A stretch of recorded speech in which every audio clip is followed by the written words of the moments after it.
Hi everyone, Samara Daniel over here. Welcome to another episode in our 50-part series on 50 digital technology solutions every business needs. And today we are talking all about social media. Now, it may seem like a no-brainer for most, but a lot of companies are not leveraging social media for their business, and the ones that do are only using it as a way to push out content that they are interested in and not what their potential clients or audience may be interested in, or they're not making full use of those platforms. So they'll be on Instagram, to post normal posts, but they don't use IGTV or the stories feature, or they'll be on LinkedIn to post or to send messages, for instance, to their potential clients, and they won't use it to, for instance, go live. So they're not making full use of all the features that each social media application has to offer. What you need to understand is that the makers of these apps actually use those additional features to keep the users intrigued. So they actually sometimes promote content posted on those additional features much more than the regular feed. So that's another way for you to get more eyes on your brand. I remember when I was still on Instagram for business, like my stories would get so much more views than my normal in-feed posts.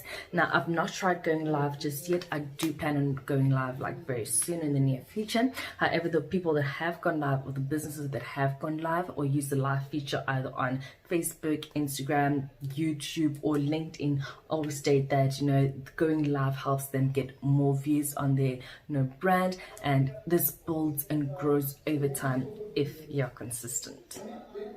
I always encourage my clients to start with one social media platform, leverage all of its features, and then build from there. So the platform that you choose will all depend on the type of products or service that you have to offer.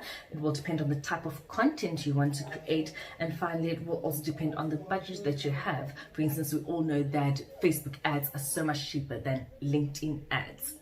But you still have to consider your audience. So on LinkedIn, you're able to target people based on their job title, where they work, or the industry within which they operate.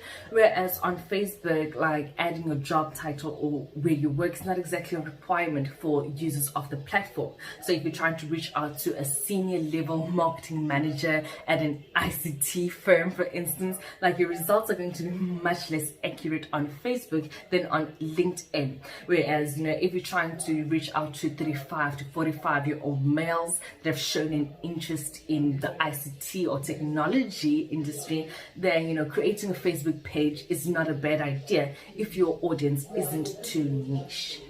Another thing that you have to remember is the type of content that you want to put out. So I remember when I first created my It's an Excuse videos and I posted those on Instagram, they didn't do so well because people on Instagram are not exactly there to be motivated and reminded of their goals. They want to relax, they want to be entertained. So my natural hair tutorials, for instance, they performed much better on the platform. Whereas on LinkedIn, where I posted the same It's an Excuse videos, they performed really well because people on LinkedIn are more interested in, being motivated, getting inspiration for work and all of that, and work and business and all of that. So just remember the platform that you choose, and don't forget to try and create a personality for your brand and add that to your content.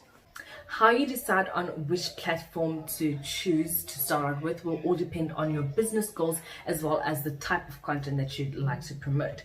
I found that on LinkedIn, a lot of B2B companies perform well, especially B2B companies that have a very targeted professional niche, and the platform still pushes out a lot of organic content. So, unlike Facebook and Instagram, so the more you post, the better you perform.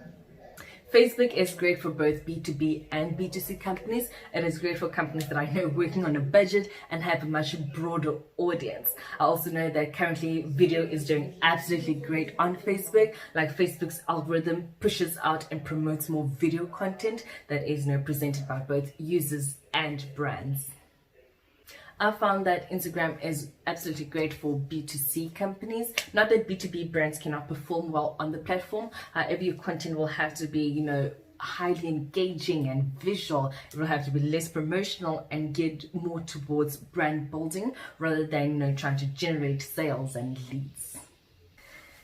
Now, Twitter. Now, honestly, I've never really liked Twitter, both as like a brand builder and even personally. So personally, I've never liked Twitter because of like the memes and the jokes. Like, I just found it a little too childish for my liking. And as a brand builder, like Twitter has a lot of kinks. For example, they don't clean up their fake accounts as much as Facebook and Instagram does. So you can have a lot of fake accounts trolling your company. So I don't like those factors about it. Nevertheless, it is still a great platform to use if you're trying to push out content that is not too serious as a brand. Plus, a lot of influential people love Twitter. So your celebrities and politicians and entrepreneurs, they love Twitter. So if you're trying to get those eyes on your brand, then Twitter is the platform to be at. And then lastly, YouTube. Now, I know YouTube is not the first that comes in mind when people think about, social media apps.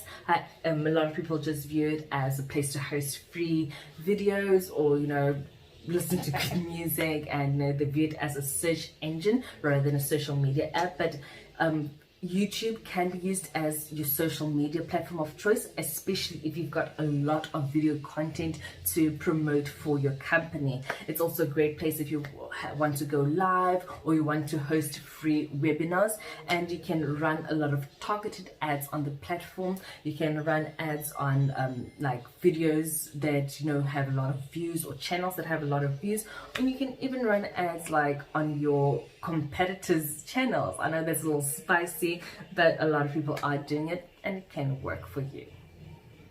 And there you have it, folks. Those are the top social media platforms that I would suggest all of my clients start with. You can play around with all the other apps like Snapchat and TikTok and Pinterest once you get accustomed to at least two of the ones that I just spoke about.